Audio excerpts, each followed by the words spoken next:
Welcome to this explosive breakdown of one of the most shocking moments in morning television history. Imagine this: the iconic Morgan Freeman, the voice of God himself, with his deep, resonant timbre that has narrated everything from epic blockbusters to profound documentaries, stepping onto the brightly lit set of Good Morning America. It's a crisp autumn morning in New York City, the kind where the skyline gleams under a pale sun, and the studio buzzes with the usual pre-show energy, producers darting about, makeup artists stabbing final touches, and the co-hosts exchanging light banter. Michael Strahan, the towering former NFL star turned charismatic anchor, flashes his megawatt smile as he greets Freeman with a firm handshake, the cameras rolling in anticipation of what should be a feel-good segment promoting Freeman's latest project, a riveting memoir titled Through the Silence, chronicling his journey from civil rights era Mississippi to Hollywood royalty. But oh, how quickly the air thickens. As the interview kicks off, Robin Roberts leans in with her signature warmth, asking about Freeman's reflections on race and representation in media today. Freeman, ever the sage, begins weaving a tapestry of wisdom, his words measured and profound, drawing from decades of witnessing both progress and persistent injustice. "We've come far," he intones, his baritone filling the room like a sermon, "but the scars of inequality run deep, and too often, they're reopened by those who should know better, by folks in positions of power who play the game of gotcha instead of genuine dialogue." Strahan nods along at first, his broad shoulders relaxed, but there's a flicker in his eyes, a subtle tightening of the jaw that only the keenest observers might catch. The segment was slated for 10 minutes. A breezy chat laced with clips from Freeman's storied career, think Shawshank Redemption's timeless hope or the gravitas of Invictus. But as Freeman delves deeper into systemic biases in entertainment, something shifts. Strahan, perhaps feeling the weight of the moment or sensing a ratings dip in the lighter fare GMA typically peddles, interjects with a question that lands like a blindside tackle. "Morgan, with all due respect, isn't it time we move past these old grievances? You've made it big, maybe focus on the wins rather than the wounds?" The studio falls into a hushed pause, the kind where you can almost hear the crew's collective intake of breath. Freeman's face, lined with the wisdom of 87 years, hardens ever so slightly, his dark eyes locking onto Strahan's with an intensity that could curdle milk. "Son," he replies, the word dripping with paternal authority laced with steel, "grievances don't age out like fine wine, they fester when ignored. And if you're dismissing them from the chair, you're part of the problem, not the solution." The exchange hangs there, electric and raw, as the control room scramble as a cut to commercial. No, too late, the red light blinks mercilessly on. What unfolds next is not just a clash of titans but a seismic unraveling of decorum.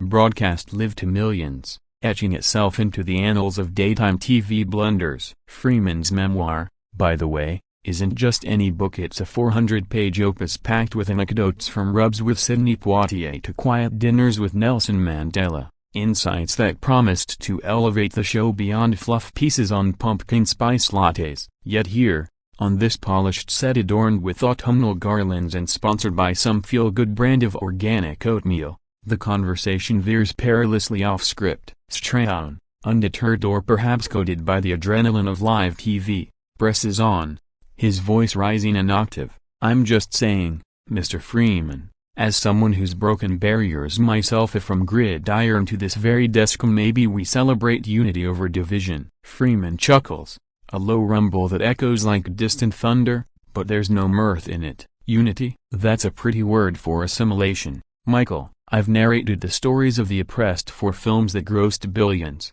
and let me tell you, true unity starts with hearing the pain, not silencing it with platitudes from the man who profited off a system that chewed up black bodies for sport." The words land like haymakers, Strahan's smile faltering into a grimace, his hands gesturing animatedly as if to ward off the verbal barrage. Behind the scenes, whispers fly, executives in glass-walled offices pace, phones buzzing with early alerts from social media monitors. This isn't the viral moment they crave, it's a powder keg with a lit fuse. As the seconds tick, Freeman straightens in his chair, his tailored suit impeccable, exuding the quiet command that's made him a cultural colossus. Strahan, for his part, leans forward, his athletic frame tensing, the camaraderie evaporating like morning mist. The audience at home, sipping coffee in pajamas, senses the shift to tweets ignite. Hashtags trend, #Freeman vs Strahan, #Backlash, and just when it seems the tension might crest into reconciliation, Freeman delivers the line that will be replayed ad infinitum: "I've voiced galaxies and gods, but I won't voice your denial." The studio erupts in murmurs, a producer's hand hovering over the emergency cut button. This, folks, is where the velvet curtain of celebrity interview rips asunder, revealing the gritty underbelly of egos and unspoken agendas. But let's rewind a tad. Freeman's arrival at GMA wasn't mere happenstance. His publicist had pitched the spot weeks prior, envisioning a platform to amplify themes from his book that resonate with a nation grappling with its racial soul. Strahan, ever the pro, had prepped notes highlighting Freeman's narration for March of the Penguins, aiming for levity. Yet, as any veteran knows, live TV is a beast and unpredictable, unforgiving. The clash simmers, building like a storm front over the Hudson, and as we delve deeper, you'll see how this one exchange ripples outward, toppling dominoes in ways no one foresaw. Freeman's poise, forged in the fires of Jim Crow and sharpened by Oscar Gold, contrasts sharply with Strahan's bullish charm, honed on football fields and talk show couches. It's David and Goliath, if Goliath had a podcast. And as the interview hurtles toward its boiling point, one can't help but ponder, in the quest for truth-telling, who bears the real cost? The viewers, glued to screens from coast to coast, or the icons themselves, forever altered by a moment's candor? This is just the overture. The symphony of fallout awaits. Now, let's zoom in on that pivotal heartbeat where civility fractures into confrontation, the airwaves crackling with unspoken fury. Strahan, his brow furrowing like a linebacker reading a blitz, counters with a defense that's equal parts personal and performative. "Look, Morgan, I respect your legacy and no one does more for the culture. But calling out the system on national TV? That's divisive, man. We're here to inspire, not incite." His words tumble out, laced with that Super Bowl-winning bravado, but they grate against Freeman's unyielding gravitas. The co-hosts are Robin frozen in empathetic limbo, George Stephanopoulos off-camera nursing his coffee. A watch as Freeman's response uncoils like a serpent from Eden. Inspire? Child, inspiration without honesty is just fairy dust for the privileged. I've seen brothers like you rise high, only to forget the ladder was built on our backs. You chase Super Bowl rings and sideline gigs, but when it comes to the real fight, where's your voice? The studio lights seem to dim under the weight, the audience feed cutting to wide shots to capture the unease rippling through the live crowd. Strahan's laugh, meant to diffuse, comes out hollow, a bark that echoes awkwardly over the microphones. Whoa, that's below the belt. I'm proud of my roots. I grew up in a military family, served the game fair and square. But Freeman, undaunted, leans in, his voice dropping to that hypnotic whisper that once chilled spines in the dark night. Proud or complacent, the game's rigged from kickoff, Michael, and hosts like you referee it with kid gloves for the owners. Gasps punctuate the silence. A stagehand's clipboard clatters to the floor. This isn't scripted drama, it's raw, unfiltered reckoning, beamed into living rooms where families pause mid-bite of toast. Social media erupts in real time. #stand with Morgan trends alongside #Strahan speaks, pixels painting battle lines. Back in the green room, Freeman's team exchanges worried glances, while Strahan's publicist frantically texts damage control scripts. Yet the momentum barrels on, Strahan rising to his full 6'5" frame, his gesture sweeping the set like a quarterback's pump fake. Enough. This is GMA, not a TED Talk on grievances. If you can't keep it positive, maybe this isn't the place. Freeman's eyes narrow, a lifetime of microaggressions flashing behind them, from botched accents in auditions to typecast roles that haunted his early days. Positive? That's code for palatable, for making the masses comfortable while we swallow the bitter pill. I've narrated Freedom's march, from driving Miss Daisy to $1 Million Baby, but today, I'm speaking from myself and it's ringing your bell. The barb lands, Strahan's face flushing crimson under the clean lights, his retort a sputtered "You don't know me." that dissolves into crosstalk chaos. Producers signal frantically through glass partitions, but the mix capture every syllable, every pregnant pause. Viewers at home lean closer, phones aloft, capturing their screens for posterity. This clash isn't mere celebrity spat, it's a microcosm of America's fault line as a black excellence clashing with black ambition, legacy versus reinvention. Freeman, with his Nobel-esque aura, embodies the elder statesman demanding accountability. Strahan, the everyman hero turned host, defends his perch with fierce territoriality. As the argument escalates, voices overlapping in a cacophony that drowns out the theme music cue, one senses the inexorable pull toward explosion. "Walk it off, Mike," Freeman quips, echoing football lingo with ironic bite, "but don't trip over your own blind spot." Strahan, cornered, snaps back, "And you, Morgan, still stuck in the 60s? Wake up, it's 2025. The date hits like a slap,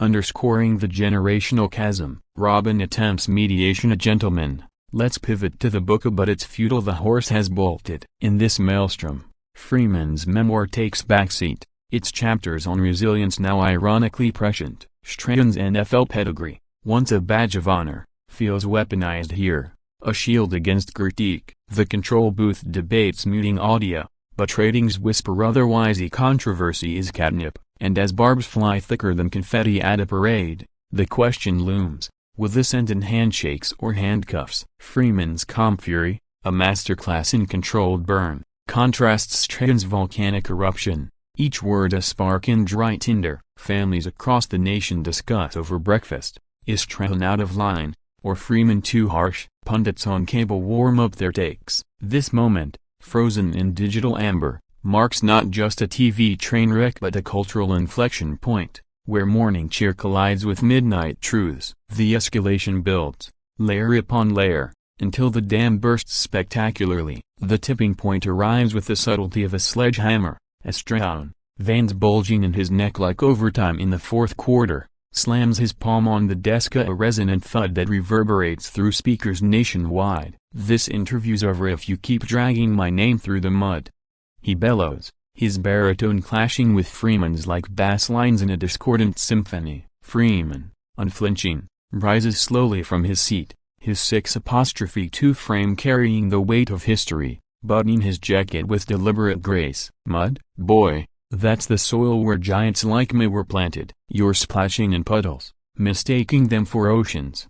The live audience murmurs, a wave of unease cresting. One woman in the front row clutches her pearls, another's phone captures the standoff for Instagram immortality. Robin's eyes dart to the floor director, mouthing "cut now," but the die is cast. Millions witness the unraveling. Strahan stands too, towering over the table strewn with coffee mugs and Freeman's book dummy, his shadow engulfing the set's harvest decor. "Security," he barks, half jest, half desperation, but the word hangs heavy, a gauntlet thrown in the temple of talk. Freeman's laugh booms, genuine this time, laced with incredulity. "Security, for speaking truth to your power play? I've faced worse than rent-a-cops." A segregationists with billy clubs come to mind. The hyperbole stings, drawing parallels to Strahan's own lauded crossover from athlete to anchor, a narrative now tainted by hubris. Cameras zoom tight, capturing beads of sweat on Strahan's forehead, the faint tremor in Freeman's hand as he gestures emphatically. "You've got the mic, the millions to use it for uplift, not undercut," Strahan retorts, but his voice cracks, betraying the facade. Chaos ensues, crew members inch forward, producers yell into headsets, the chyron glitches with an errant breaking, GMA tension. At home, viewers flood comment sections. Legend versus jock, Freeman goat, Strahan fired? At the digital coliseum roaring, Freeman, channeling the embodied spirit of his million-man march era reflections, presses his advantage. "I've voiced the unvoiced for decades as a slaves in Amistad, presidents in Deep Impact. Today, I'm voicing the silenced in this very room." Strahan, cornered, lashes out, "Self-righteous much? Not everyone's a martyr." The slur slices deep, Freeman's expression shifting from thunder to ice. "Martyr? Number? Mirror holder? Absolutely." Looking one, Michaelis see the reflection of compromise. The studio clock ticks mercilessly, overshooting by 2 agonizing minutes, as executives upstairs convene an emergency huddle. This isn't banter, it's bare-knuckled brawl. Egos stripped raw under fluorescent glare. Freeman's team, poised backstage, signals retreat, but pride anchors him. Strahan, sensing mutiny in his domain, doubles down. Get off my set if you can't play nice. The imperative echoes. A host's hospitality turned hostile eviction. Gasps ripple. Robin stands, arms outstretched like a referee. Please, let's. But Freeman cuts her off with a raised palm. Noble as Lincoln. No need, Robin, I've said my piece. Good day to you all. With that, he turns on heel, striding toward the exit with the dignity of a king in exile, leaving Strahan sputtering amid scattered applause and stunned silence. The door swings shut behind him, a punctuation mark on pandemonium, as the feed abruptly cuts to weather. Ironic, given the storm just unleashed. Post-kickoff, whispers swirl. Was it scripted shock for buzz? Unlikely. Freeman's ire feels too authentic, Strahan's too visceral. Social scrolls blaze as celebrities chime in. From Oprah's measured truth hurts to Denzel's brotherly love needs work. GMA's switchboard melts under calls, half fury, half fascination. This ejection isn't mere tantrum, it's emblematic of broader fracture as a venerable versus viral, depth versus dazzle in media's shallow pool. Freeman, en route to his limo, pauses for a lone paparazzo, murmuring, sometimes, walking away is the loudest statement. Strahan, slumping into his chair, waves off consolation. The set suddenly cavernous, as cleanup crews sweep emotional debris. The industry braces. Apologies inbound, lawsuits looming, or phoenix from ashes? The kickoff reverberates, a sonic boom in Serenity's facade. In the eye of the hurricane's aftermath, Good Morning America transforms from cheerful hearth to war room. The once vibrant set now a tableau of disarray. Overturned water glasses, a forgotten script fluttering like a white flag. Strahan, isolated in the anchor's chair, fields urgent earpiece chatter from execs demanding poise, but his facade crumbles as Robin sidles over, her hand on his shoulder, a lifeline in limbo. Michael, Brett, yeah, that was intense, she soothes, while George mutters off mic about ratings gold. PR nightmare. Cut to commercial. The show's spine stiffens. Sponsors like that yogurt conglomerate balk, threatening pullouts over toxic vibes. Meanwhile, Freeman glides through ABC's labyrinthine halls, entourage in tow, his publicist already drafting a statement, a candid exchange cut short. Grateful for the platform, eager for deeper dialogues. But beneath the Polish fury simmers at 87. Freeman's no stranger to slights, yet this public shaming stings anew, evoking ghosts of roles denied, accolades overlooked. Outside, Manhattan pulses indifferently. A honking taxis, steaming vents as Freeman slips into his chauffeured Escalade, exhaling a sigh that carries continents of weariness. They wanted sound bites, got a sermon, he quips to his manager, who nods, scrolling viral clips already amassing millions. Back on stage, Strahan confronts the mirror in his dressing room, replaying the melee, his interjection a misstep born of insecurity. Freeman's barbs piercing the armor of his self-made myth. Calls Floodina agent, wife, ex-teammates offering counsel amid the cacophony. You held your ground, one says. Apologize quick, urges another. The network's crisis team convenes via Zoom, dissecting footage frame by frame. Timestamp 3:47, Strahan's palm slap 4:12. Freeman's exit stride. Damage tallies mount. A viewer dip projected at 15%, but YouTube uploads surge 300%. Freeman, en route to a waiting jet for LA, tunes into Sirius XM, catching pundits dissect. CNN's Don Lemon lauds Freeman's fire. Fox's Kilmeade snarks Hollywood diva tantrum. Social spheres splinter. Black Twitter crowns Freeman elder sage. Sports brothers rally round Strahan's no BS grit. GMA brass, in mahogany-clad suites, weighs options. On air me culpa tomorrow? Suspension for Strahan? Freeman's memoir sales spike 400%. Irony's bitter pill. Strahan, pacing green room linoleum, confides in a producer, I thought I was bridging GOPSA, ended up burning one. The confession hangs, vulnerable amid the gloss. As twilight drapes the Empire State, Freeman lands in Burbank, greeted by well-wishers bearing galleys of his book, now prophetic relic. A late dinner with Jessica Chastain yields catharsis. You voiced what we all feel, she toasts. Strahan, meanwhile, holes up in his Tribeca penthouse, kids oblivious to dad's viral villainy, scrolling hate mail that lacerates. Sellout, tone-deaf giant, sleep evades dawn, brings more deluge. Jimmy Fallon monologues it gently. SNL scouts sketches. Network memo drops. Internal review underway. Stay tuned. Freeman, rising with the sun over Hollywood Hills, journals reflections on Strahan as mirror to his younger, hungry self, on media's maw-devouring nuance. Calls bridge coasts.